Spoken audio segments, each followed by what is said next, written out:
আমাদের সেনাবাহিনী কর্মকর্তা বাবু ভাইকে কিছু বলার জন্য অনুরোধ করছি।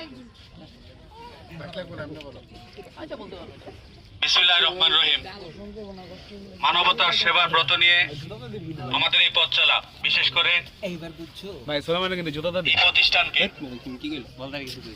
যারা এত দূর পর্যন্ত নিয়ে আসছেন তাদের মধ্যে অন্যতম অনেকেই আছেন, বিশেষ করে সকলের শ্রদ্ধা অ্যাডভোকেট কালাম ভাই সহ অনেকেই আছেন।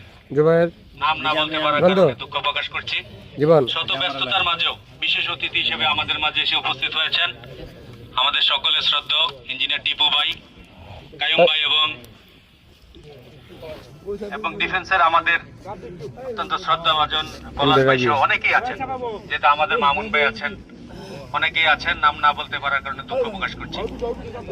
আপনারা যারা শত ব্যস্ততার মাঝেও মানবতার ব্রত নিয়ে নুরবাগ ওয়েলফেয়ার সোসাইটির এই উদ্যোগকে সাড়া দিয়ে আপনারা এসেছেন, আপনাদের সকলকে আমার ব্যক্তিগত পক্ষ থেকে এবং নুরবাগ ওয়েলফেয়ার সোসাইটির পক্ষ থেকে ধন্যবাদ এবং কৃতজ্ঞতা জানাই।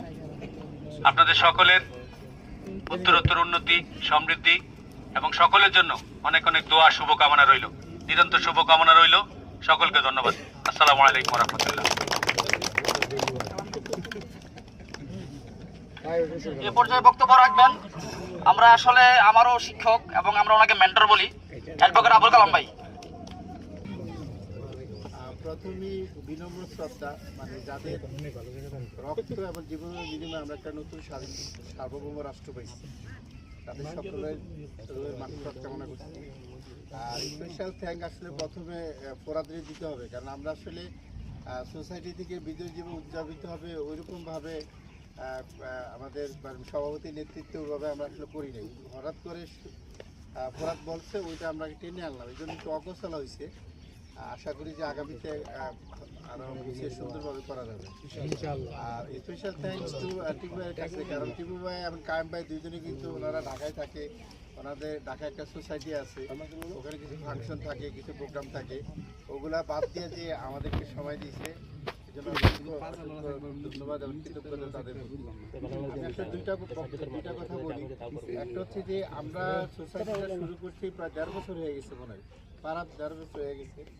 তো সেখানে আমাদের মূলত দুইটা টার্গেট ছিল। একটা টার্গেট ছিল যে আমরা তো আলহামদুলিল্লাহ সবাই যার যার অবস্থান থেকে ভালো আছি, কিন্তু আমাদের সমাজের সবাই ভালো নেই। অনেকের অনেক ধরনের প্রবলেম আছে, কারো চিকিৎসা করতে যা অর্থের সমস্যা, কারো বিয়ে দিতে গেলে তার আর্থিক সমস্যা, তারপর বিভিন্ন ধরনের আর্থিক প্রবলেম অনেকে আছে। আমি একজাক্টলি অ্যামাউন্টটা জানি না, আমাদের সেক্রেটারি জানে, ও বলবে।